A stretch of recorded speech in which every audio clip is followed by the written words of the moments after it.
In today's video, I'm going to teach you how to find and view inactive vendors in QuickBooks Online. Whether you're trying to audit your vendor list or just curious about past transactions, being able to access your inactive vendors can be incredibly useful. We'll walk through these steps together to make sure you can easily locate and view these vendors in QuickBooks. So let's dive right in. First, you'll need to open QuickBooks Online and get signed in.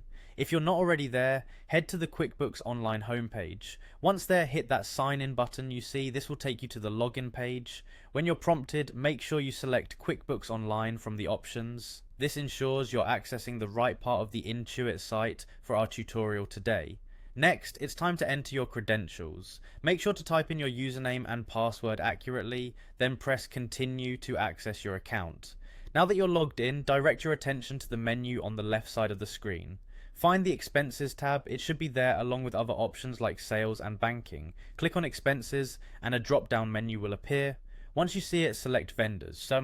We see vendors. This takes you to the page where all your vendor information is stored. At this point, you should see a list of your active vendors. We're getting closer to our goal of finding those inactive ones. Look around the page and you'll notice a small gear icon somewhere at the top right corner. This icon is crucial for the next step, so go ahead and click it.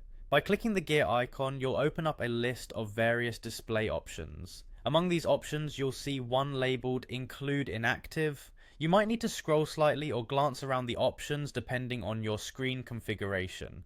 Once you spot this option, tick the checkbox next to Include Inactive. With this done, your screen will refresh and voila! Your list of vendors will now include those that have been marked as inactive, and just like that, you've successfully found and viewed your inactive vendors on QuickBooks Online. It's a simple process, but it can be a game changer when managing your finances and auditing your records. If you need to reactivate any vendors, you can do so directly from this list by selecting them and choosing the option to make them active again.